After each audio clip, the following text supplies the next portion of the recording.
اللہ تعالیٰ نے فرمایا کہ دیکھو غیر مسلموں میں جنہوں نے تمہیں تمہارے گھروں سے نکالا ہو، تمہارے خلاف جنگ چھیڑی ہو،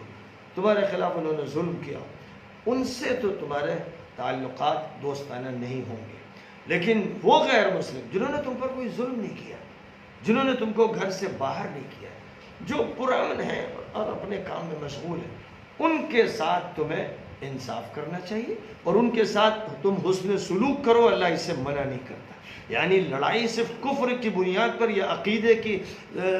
تبدیلی کی بنیاد پر اسلام میں نہیں ہوتی۔ کسی کو مارنے کا مطلب یہ نہیں کہ وہ ہندو ہے اس لیے مارا جائے گا، ہرگز نہیں، اس کا جواز نہیں۔ اس کا جواز نہیں کہ صرف یہودی ہے اس لیے مارا جائے گا، یہ اسلام میں جائز نہیں۔ یہ عیسائی اس لیے مارا جائے گا، یہ اسلام میں جائز نہیں۔ صرف ظالم سے لڑائی ہے،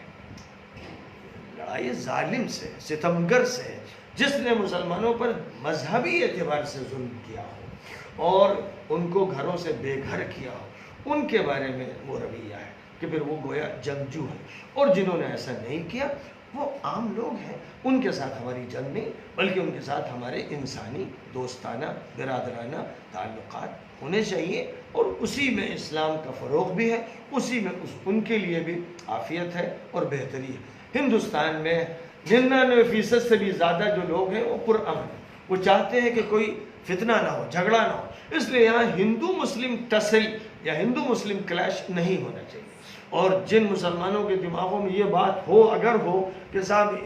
ہر ہندو جو ہے وہ ہمارا دشمن ہے، تو یہ غلط بات ہے۔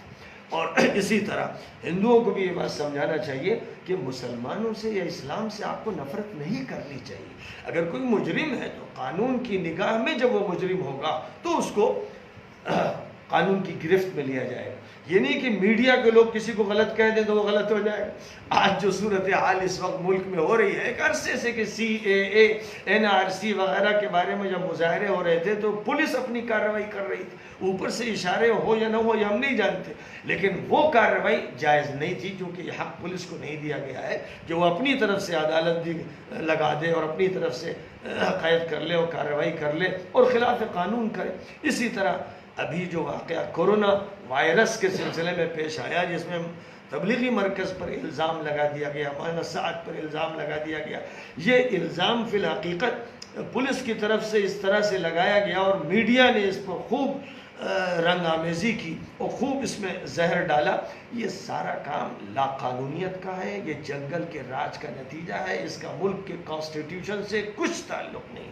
یہ کیس اگر عدالت میں جائے گا تو یقیناً تبلیغی جماعت جیتے گی، کیونکہ ان کے پاس کوئی بھی دلیل نہیں ان کے خلاف، اور جو تمام مندروں میں، گردواروں میں، چرچز میں ہو رہا تھا اس وقت جب تبلیغی مرکز میں اجتماع ہو رہا تھا، اس میں سب برابر ہیں اور کوئی ذمہ دار اس کا نہیں ہے کہ اس نے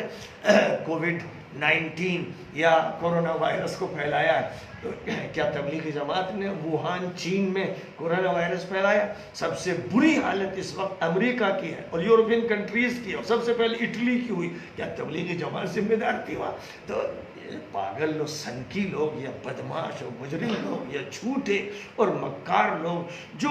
میڈیا میں کام کر رہے ہیں، جنہوں نے یہ کوشش کی کہ ہندو مسلم نفرت پیدا کریں اور فرقہ واریت پیدا کریں، الحمدللہ اللہ نے ان کو ناکام کر دیا ہے۔ اب وہ ذلیل ہونا شروع ہو گئے اور اب ان کی فائل کھل گئی، اس لیے کچھ لوگوں کو